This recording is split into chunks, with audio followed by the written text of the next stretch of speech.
Hey guys, I just want to bring up an opportunity for resource investors. If you want to rub elbows with the big wigs and talk to companies directly that are handpicked by Rick Rule, well, you got to be in Boca Raton from July 7th to 11th for the Rick Rule Symposium. The event has become a premier event in the mining space, and they're going to have some pretty big speakers like Robert Friedland, Sean Rusin, and the great Rick Rule. And also, we're going to be there. You can meet the Deep Dive team in person. So if you're interested in rubbing elbow with some of the biggest heavy hitters in junior mining, check out the link below.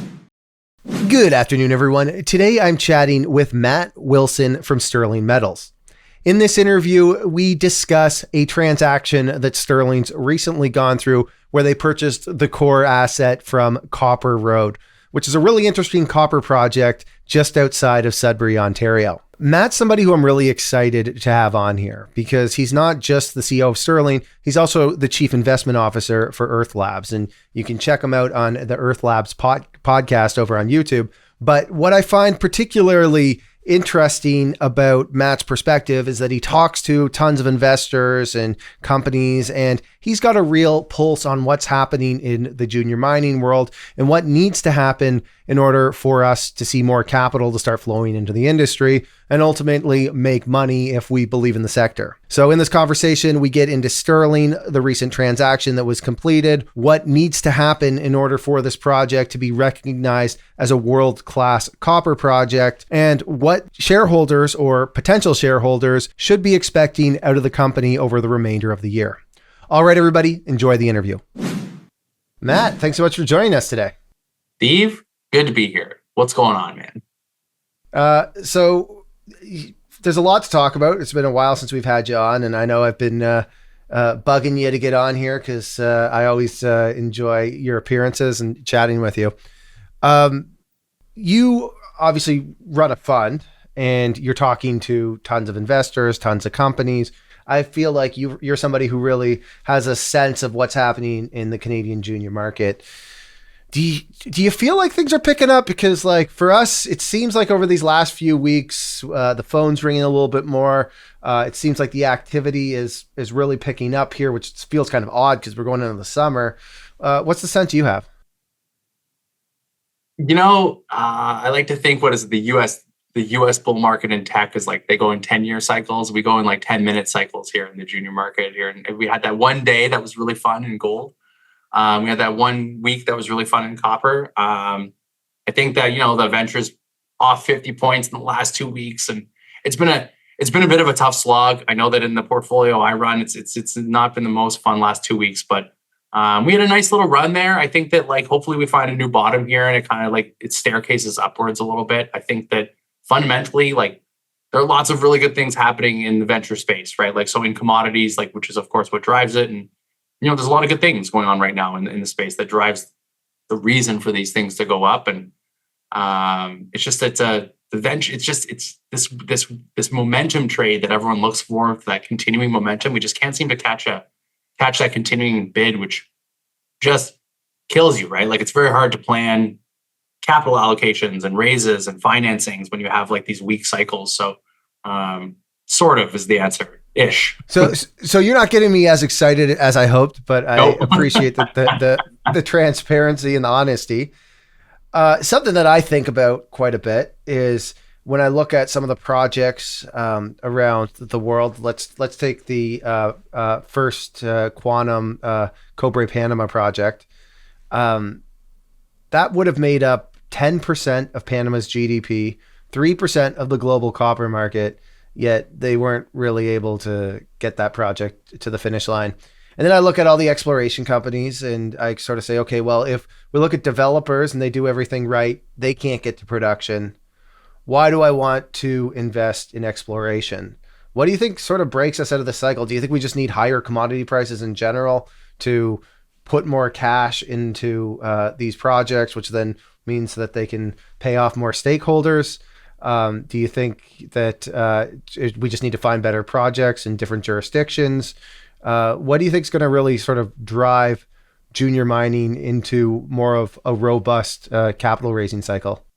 It's a really good question. I think that I ask that a lot because both running a company and raising money in capital markets in the junior space, and then of course investing in the junior space and seeing the other companies, like that is the question, right? It's like what is it that makes this more attractive? And you speak with some pretty wealthy firms and funds and individuals around the world, and the general consensus when I get feedback is like there's just too many names, too many projects. How do you filter through it? How do you know what's good? Is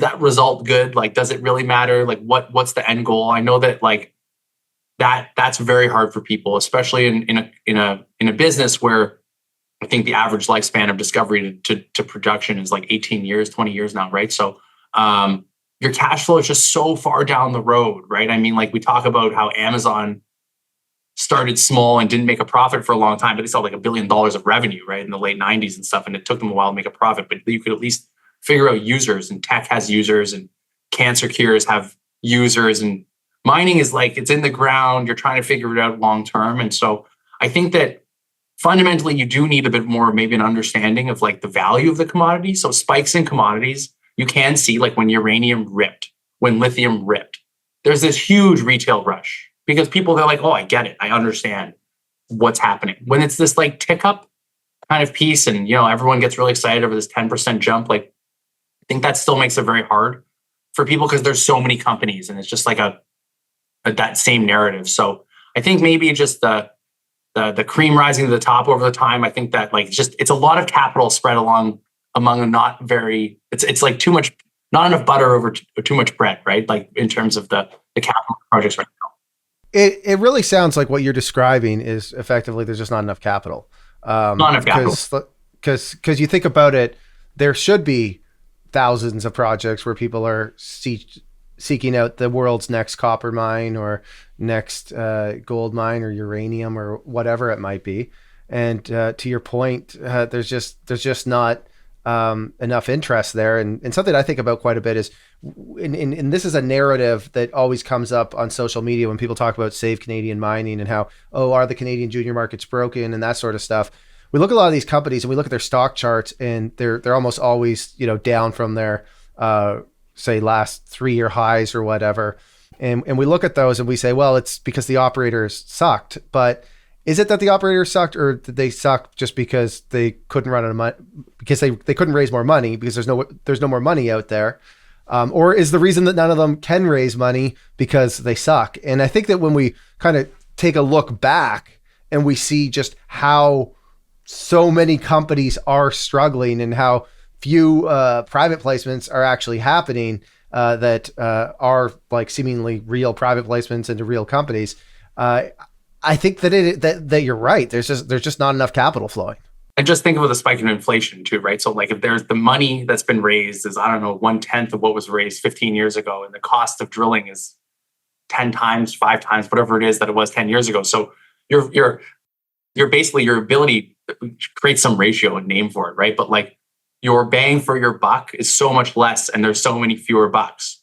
And so then when you also take in the fact that, in critical metals, we're going to get to positive in 1 second here, but like in critical metals, look around the world and, you look at what happened to the one in Ecuador, Dan Earl's thing, where the Chinese government, the Canadian government said no. The lithium things, Canadian government's like, no, you can't do critical metals to China or to Russia. Like you can't. That's now you've eliminated half the capital out there, right? And I think that's another thing that's hitting Solaris. It was Solaris, right? Solaris, thank you. Yeah, that's right. And so that's a really hard thing in the space too, right? So you're like, okay, I'm going to build this up, but I can only sell it to the Western world. But the Western world doesn't have the capital to fund it. And so then you're in this like really, really weird loop. So it is nice to see turning tones a little bit. It is really nice to see, much like, the government of the US did with the uranium in the 70s. You're seeing government in the West step in. You're seeing battery plants funded. You're seeing the DoD step in to give $150 million grants to things like Talon. You're seeing the space be like, oh, you know what? If we're going to say we can't have Chinese government fund or companies come in and do this, then we're going to try and step in and do that. I don't think necessarily Canada does as well a good job of it, but you do have capital coming in from that. And I think that's why the critical metal space, things like copper and lithium and nickel to some extent, right? Like I think that is in North America a really great place to be, because you're going to have this like out of necessity, you're going to have the government fund it.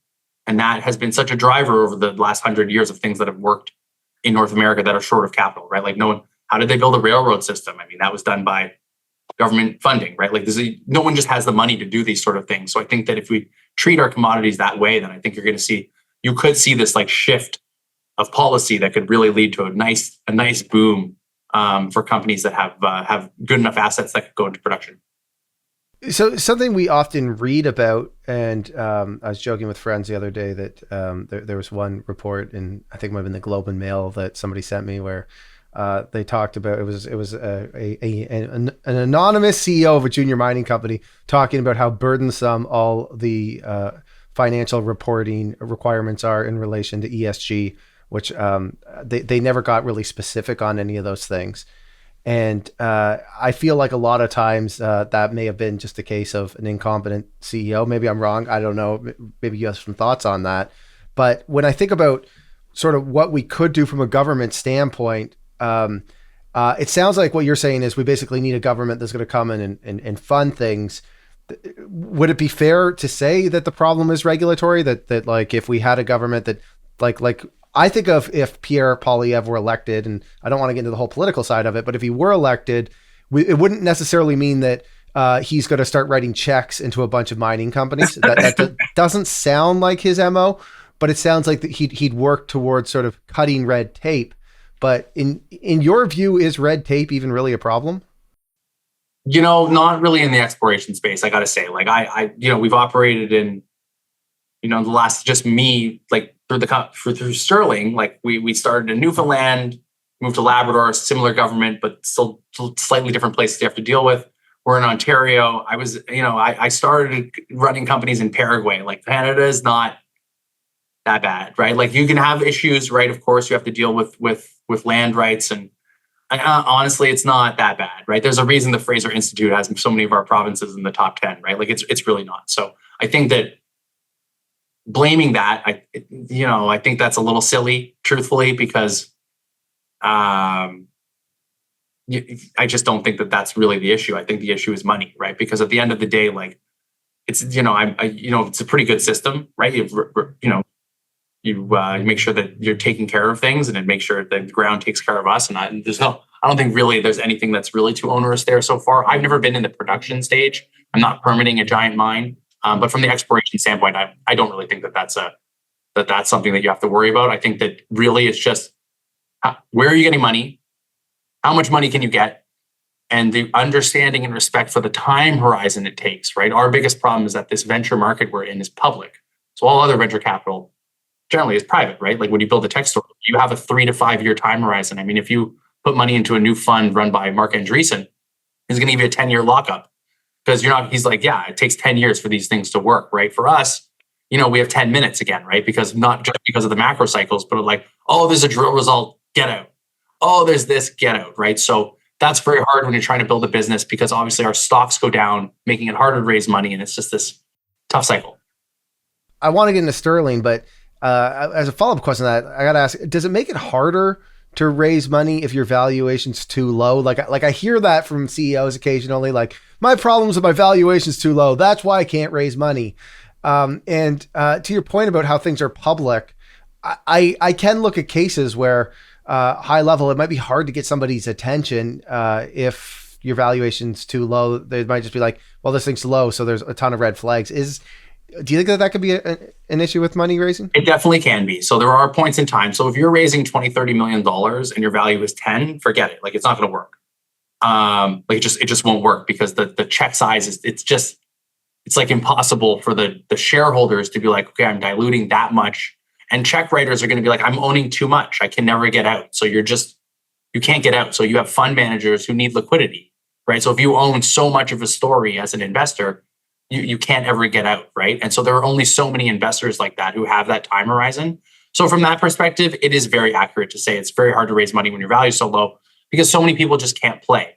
Like they have KYC requirements from brokers, right? Where they say, well, you can't put money into this. And they have fund managers who are like, well, I have to play only 150 million market cap and above, which truthfully is an arbitrary number, because if you're a liquid 150 versus a liquid 50, you'd rather liquid all day, right? So I think that there is a point to that. I think also sometimes we hide behind, our value is low, so you can't raise money. Well, sure, that is true too, but like that depends on your shareholders and it depends on your access to capital, which is why if I'm looking for teams to back, right, one of the biggest thing for teams is can you raise any money? Because like that is like I'm not drilling holes, I'm not the geologist, I'm certainly not the person going out and developing the theory, right? But the raising of the money is your job, you're so to speak lighting money on fire for a while, right? So you'll be able to get that money to do it and be able to get things paid off and make sure there's a story attached to the deal. So so you should definitely trust people that can raise some dollars. But yeah, I think that there's give and take to that. Thanks for that. So let's get into Sterling. Funny enough, I was a shareholder of Sterling, and I was a shareholder of another company called Copper Road, and then I found out that one was acquiring the other. The asset. You're acquiring the asset. Yeah. The asset. Well, for half of the company. Yeah. Okay. Effectively, the core asset of Copper Road. Why were you drawn to this asset? What got you so excited about going and buying this asset off of Copper Road? So, I mean, macro based, I love the idea of tying back to that critical metal piece in the government and the shift in policy and such. I like the idea of having a critical metal project in North America, in jurisdictions that are great, right? So like Ontario and Labrador and Newfoundland are phenomenal places to work. And I really like the copper narrative, right? Like the macro of copper, I appreciate it. We have the senior advisor, Neil O'Brien, who was that ex-SVP of exploration for Lundin Mining and is on the board of NGX and consults Philo and is just really like the amazing person to have in copper. Like it's a treat to talk to him about copper rocks. And that's why we got the project in Labrador. And this project, so I was always on the hunt for copper. And truthfully, our Labrador drilling last year was horrible. And it was terrible. And it's just showed that the data was too early. We need to do some work on it. It became very early, very fast. Still the asset we raised $6.5 million on, but it became very early, very fast. So we needed another asset. Like we need to have something else in Sterling to keep the bus rolling, right? And Copper Road asset I'd come across I guess last July talking to the team. But I'd known this asset since 2009. When I started in the business, one of the first people I met was this woman, Judy Baker, who had started this company called Senate. And Senate had 4,500 hectares right around the Copper Corp mine, which is in the southwest corner of this asset. And from there on, it changed its name to Superior Copper. I mean, they drilled 5 meters of 7% back in the day. And I've just always really liked this asset since then. It has all the intangibles, infrastructure, location, copper grades, historical mines, et cetera. The CEO of Copper at the time, John Timmons, did a really good job of taking the old Superior Copper, which he was given, and then taking that asset, that asset, and then adding this extra 5,500 hectares to it, called this Tribag Complex, which is the old mine that was mined by Teck in the 70s. So now you had this whole project, this 30-kilometer strike, bookended by 2 old copper mines. And there are so many drill holes throughout this historically that are like really good, like 6 meters, 20% good, like really, really good that no one really knows about. And you have this big geology, you have porphyry rocks, you're on the right kind of setting macro wise. And so it kind of checks all the boxes. Big system, big grades, great place, good. I looked at it as an investor. And then when kind of the Labrador thing was slowing down, it just seemed like a really good fit. We had Neil, it's porphyry rocks. Like we have money. The biggest problem the Copper Road had for sure was this lack of capital because they couldn't do the work you needed to kind of push it forward. And so that was the approach. It's like, look, guys, like, why don't we combine forces? Like, I have this great team. We have money in the bank. We can do all the work you need to do on this asset that no one will ever give you, right? Our first thing we're doing is like, we've already done it. It's really, really tight spaced, a MAG survey, right? You're doing geophysics, costs $300,000. No one will give you money to do that, but you have to do it for porphyry exploration. Like there is no, you just don't, you need it. Like it's not like maybe we should do it. It's like, no, you have to have it. And so, but no one will ever, you can't raise money to be like, hey guys. That goes back to our original start of the conversation, which is that there's just not enough capital, and like Do real you work. basically you almost have to hit bonanza grades in this market to actually have the market even like care about anything. And no one And cares. then yeah, Yeah, that's right. And like they drilled last year, they drilled the Copper Road guys. They drilled 50 meters of 1%, and in that hole, they drilled 12 meters of 2.5% copper in this breccia pipe, a kilometer away from porphyry rocks. Now these holes were kind of known areas already, but like that does matter, right? I think the context of the system, you need the geophysics to provide context, though, right? And you need like that theory to provide context, but no one gives you money to discover the context. So it is again, you're like, again, cart before the horse. You're like, well, I need to drill holes to raise money, but I need money to get the targets to drill holes.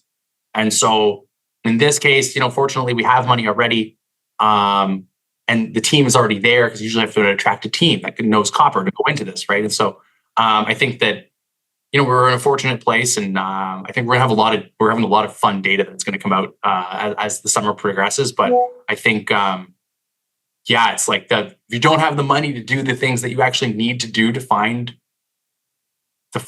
good projects, like to find a deposit, then it's a really tough space, right? I mean, like, yeah, go ahead. when you say you need to do geophysics, what, maybe walk me through in basic terms, what is it that you kind of need to see? Now I'm not a Sure. mining analyst, but maybe walk us through, like, if we are looking at news releases and you guys come out with a news release at some point after you've completed the geophysics, what is it that we would want to see that might get us kind of excited?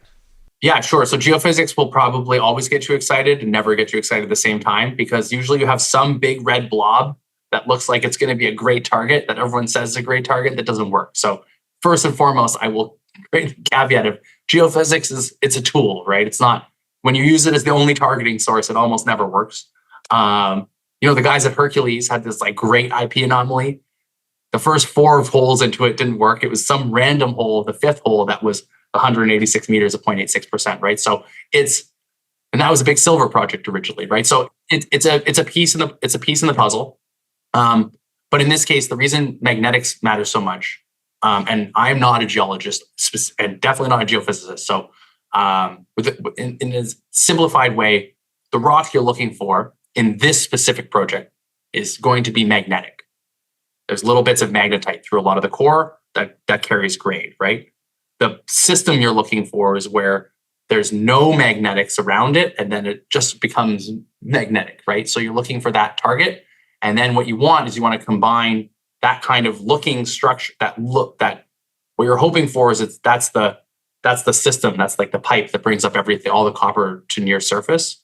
That's what you're looking for. Then you got to go to surface and check all around that to make sure that there's copper on surface, right? And then there's one more survey you do after you've figured that part out. Like, you want to find a big enough blob, essentially, that could be something that is a mine that matters. If it's like a postage stamp, who cares? You spend all your money drilling on something that will never be a mine. So to the point of, like, you need something big. Otherwise, it's a waste of capital. It's a waste of time, waste of shareholders' money. It just doesn't matter. It's never going to be a mine. So you need something with a footprint that's big enough to care. Then you go on top of it. You systematically walk around it. Like, let's say it's 2 by 2 kilometers, 2 by 3. Geochemistry. Right? That's what we call it. You bring out an axe or the little rock saw, off the rock. We take it back to our shed and we zap it with an XRF gun that tells us what's in it. And then you hopefully find a bunch of copper, or you find tungsten, you find molybdenum, or all these indicator minerals like high potassium that would tell you you're in the right place. Then there's one more survey. Then you got to find the blob. So now we're like, all right, we're in the right area. Now you got to find the blob. And the one thing that copper generally does is that it holds a charge. The reason we care about copper in the world is that electricity can run through it, right? So what you look for is, where can I find the blob in the ground that holds a charge well enough that there's probably a lot of copper there?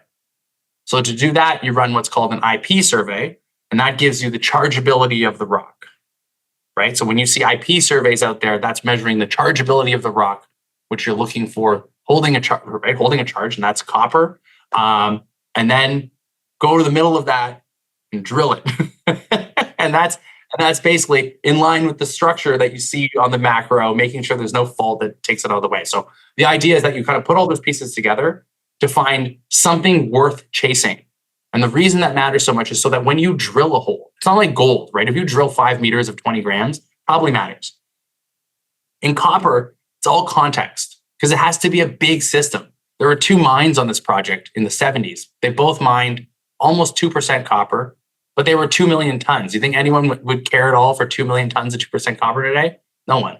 Don't want to give me any money. It's zero, right? So you might be worth $10 million. We're trying to find 20, 30, 40 million tons of 1% plus material, 2% material, 3% material that you're going to send 40 kilometers away to Sudbury and the smelters. That's going to be worth like 4N. 4N's proving it, right?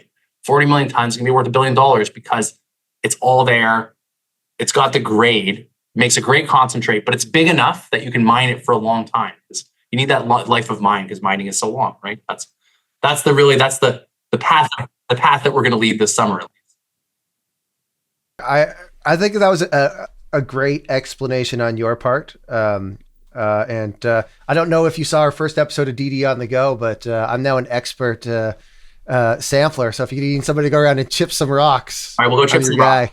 We'll go chip some rocks. We'll find some new rocks. The team on site is really is great with that. They're having a good time right now. I mean, we've been up there since early May, following up on geophysics targets and old drill holes and stuff like that. So we'll have lots of fun things. When you come to site, we'll have lots of fun things to go chip, crack, and whatever else we'll do. What I gotta ask, has this geophysics work been done, or any of the IP surveys, have these been done on the property historically? So historically, there was what we have right now is there's the one thing I didn't talk about in those surveys is something called resistivity. We don't need to go into what that means right now, but that's another survey that if the resistivity of the rock is really low, it's sort of conductive, which would be good because it's a conductor. So there's big resistivity survey that was on half the property when the Superior Copper team was looking for large IOCG deposits. So they did gravity as well. They were looking for these iron oxide copper gold things that are very, very big and very, very rich and really wonderful to find, and often go hand in hand with porphyry exploration, very similar. They were very deep. That's why in 2014 and 15, there were 1,500 meter holes drilled on the property. One of them had about 100 meters of 0.67% copper real down deep, but that doesn't matter when you're hunting for these targets. So, but matters for us in terms of there's another hit that's 10 kilometers away from where the Copper Road guys hit in November, right? So that was done. And then there was basically electromagnetic survey called VTEM that was done over half the project. That was done in 2015. That's looking for conductivity as well. So you're looking for the rocks. That means that every piece of rock is essentially connected so that the charge could go right through, as a conductor, so the electricity can keep going. So that was done as well. We've just finished, a lot of mag. The whole property is covered in this really, really dense mag with LiDAR and radiometrics. LiDAR shows you the structure of everything, and radiometrics shows you the potassic alteration, which matters very much in porphyry hunting. And we're taking all of that stuff and we're sending it to the guys at Techno Imaging down in Utah. Techno Imaging is a tremendous firm. I think one of two firms in the whole world that can do a true 3D inversion of VTEM. So we're taking all of this data, all this geophysical data, everything that we did, all the past stuff, we're sending it to these guys to reinterpret and interpret, to then add to the however many hundreds of holes have been drilled historically, to add to all the data of the 2 mines that were there already, to add to all the soils and chips that have been done and all the geology. We even have 20 boxes, I think 200,000 sheets of paper that we're sending to with this wonderful team down to Mexico to digitize, sort, filter, so that we can take all of that paper data, combine it with this reprocessed geophysical data, combine it with all the drill holes we know about and the work we're doing now to try and find the best targets possible with all the work that's been done. So, that's a process. There's some time that takes to do this, but it's a lot of work, and we're doing, team's doing a great job of getting it done. And just hearing about it, everything you're talking about just sounds like stuff that retail investors aren't going to get excited about, but is unbelievably important if you're going to bother to raise the money, put drills in the ground. I have an appreciation for that sort of stuff. the longer that I've been investing in junior mining. Matt, you've been generous with your time here. Last question for you. If I am an investor in Sterling, which I am, or if I'm just sort of watching the company and I sort of want to evaluate management in the company over the remainder of the year, what kind of timelines am I watching, milestones, that sort of stuff? Yeah, sure. So fortunately to say, when we got this asset, I have to say, I didn't think we would be nearly as far along even now as we are already. Thought that our surveys were going to be done in July or August. I honestly thought that the soonest we could be drilling would be next summer. I think that we probably could be drilling sooner than that, whether it's the fall or the winter, I'm not sure. Luckily, you can drive right to this project. The Trans-Canada goes right through it. I think that what I would like to avoid is rushing a drill program without knowing everything that I want to know first. I think we've done that. We spent a lot of money looking for things in the last 4 years, and we haven't found anything quite yet. If I had to learn anything from that, it was just make sure you have all your ducks in a row. Fortunately, for investors of Sterling, which of course I am one as well, and for all of us watching, I think that that's going to go much faster. And I think that by the end of July, early August, you're going to get a really good story.